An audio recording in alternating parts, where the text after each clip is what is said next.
Me ஒளிச்சிதறல். இப்போ next me ஒளிச்சிதறல்னா என்ன, அது எப்படி நடக்குதுன்னு பார்க்கலாம். ஒளிச்சிதறலை ஏற்படுத்தும் துகளின் விட்டமானது படும் ஒளிக்கதிரின் அலைநீளத்திற்கு சமமாகவோ அல்லது அலைநீளத்தை விட அதிகமாகவோ இருக்கும்போது மீ ஒளிச்சிதறல் ஏற்படுகிறது. இப்போ என்ன சொல்ல வராங்க அப்படின்னா, ஒளிச்சிதறலை ஏற்படுத்துகிற அந்த வளிமண்டலத்தில் இருக்கிற துகள் இருக்கு இல்லையா, இப்போ ஒரு தூசு இருக்குது, அந்த தூசு மேலே தான் லைட்டு பட்டு சிதறல் அடைய போகுது. இப்போது அந்த தூசினுடைய விட்டம் வந்து படுற அந்த ஒளி இருக்கு இல்லையா, அதோட அலைநீளத்துக்கு சமமாகவோ இல்லை அதை விட அதிகமாகவோ இருக்கும்போது தான் இந்த மீ ஒளிச்சிதறல் அப்படின்றது ஏற்படும் அப்படின்னு சொல்கிறாங்க. இச்சிதறல் மீட்சி சிதறல் வகையை சார்ந்தது. அதே மாதிரி இதில் ஏற்படுற சிதறல் மீட்சி சிதறல் வகையை சார்ந்ததுன்னு சொல்கிறாங்க. நம்ம ஆல்ரெடி பார்த்தோம் மீட்சி சிதறல், மீட்சியற்ற சிதறல். மீட்சி சிதறலில் நாம் என்ன சொன்னோம், அந்த ஒளிச்சிதறி வர்ற ஒளிக்கற்றையோட ஆற்றல் தொடக்கத்துலேயும் இறுதியிலையும் சமமாக இருக்கும்னு சொன்னோமா. அப்போது அந்த சிதறல் அடைஞ்சு வர எல்லா ஒளிக்கற்றைகளும் ஈக்குவல் எனர்ஜியோடு இருக்குன்னு சொன்னோம். அப்போது அதே தான் இங்கே அப்ளிகபிள் ஆக போகுதுன்னா, இப்போ இங்கே என்ன பண்ணும், இப்போ ஒரு வெள்ளை லைட் வருது அப்படின்னா எல்லா கலரையும் சமமாக சிதறடிக்கும் அப்படின்னு சொல்ல வராங்க. அது எங்கே நடக்கும்னு சொல்லிட்டு நம்ம பார்க்கலாம் பாருங்க. வளிமண்டலத்தின் கீழ் அடுக்கு பகுதிகளில் உள்ள தூசு, புகை, நீர்த்துளிகள் மற்றும் சில துகள்களால் மீச்சிதறல் ஏற்படுகிறது.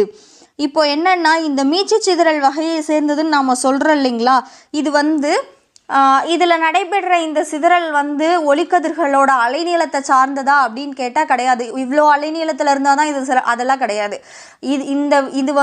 இதுக்கு பேசிக் என்ன, மீச்சிதறலில் என்ன பேசிக், இந்த துகள்களுடைய விட்டத்துக்கு அலைநீளம் சமமாகவோ அதிகமாகவோ இருந்தால் அங்கே மீச்சிதறல் நடக்கும். ஸோ இது அலைநீளத்தை பேஸ் பண்ணியெல்லாம் இருக்குமான்னு கேட்டால் அப்படியெல்லாம் கிடையாது.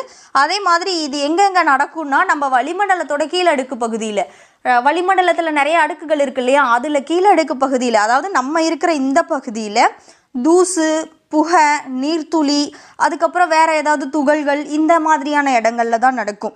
அப்புறம் மேகக்கூட்டங்களில் இது நடக்குது. எப்படின்னா, மேகக்கூட்டங்கள் வெண்மை நிறமாக காட்சியளிக்க மீச்சிதறல் காரணமாக அமைகிறது.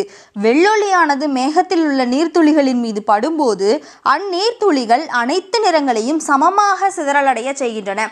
நம்ம ஃபஸ்ட்டே பார்த்தோம், இந்த மீ ஒளிச்சிதறல் அப்படின்றது மீட்சி சிதறல் வகையை சேர்ந்தது மாதிரி அப்படின்னு சொன்னோம். அப்போது இந்த மேகக்கூட்டத்தில் நீர்த்துளிகள் இருக்கும், அது நமக்கு தெரியும் இல்லையா. அந்த நீர்த்துளிகளில் வெள்ளொளிகள் போய் படும்போது அவங்க என்ன பண்ணுறாங்க, வெள்ளொளினாலே அதில் 7 கலரும் ஒன்றா கலந்ததுன்னு நாம் சொல்லியிருக்கோம். இப்போது அவங்க இந்த 7 கலரையும் சமமாக டீவியேட்டாக வைக்கிறாங்க, விலகி போக வைக்கிறாங்க, சமமாக சிதறடிக்கிறாங்க. அதனால் அந்த எல்லாமே சமமாக சிதறடிக்கிறதுனால நமக்கு ரிப்ளைடாக நமக்கும் என்னவாக தான் தெரியுது, அது எல்லாம் ஈக்குவலாக இருக்கிறதுனால எல்லாம் ஒன்றா சேர்ந்து ஒயிட் கலராக தான் நமக்கு மேகம் விசிபிள் ஆகுது. நமக்கு மேகம் வெள்ளையாக தெரியறதுக்கான காரணம் அதுதான், இங்கே மீட்சி சிதறல் நடக்கிறதுனால தான். இதனால் சிதறலடைந்த அனைத்து நிறங்களும் ஒன்றாக சேர்ந்து வெண்மை நிறமாக மாறுகின்றன. இந்த மாதிரி மேகத்தில் இருக்கிற அந்த நீர்த்துகள்கள் எல்லா நிறங்களையும் ஒரே அளவாக சிதறடிக்கிறதுனால எல்லா நிறங்களும் ஒன்றா சேர்ந்து நமக்கு வெண்மை நிறமாக காட்சி தருது.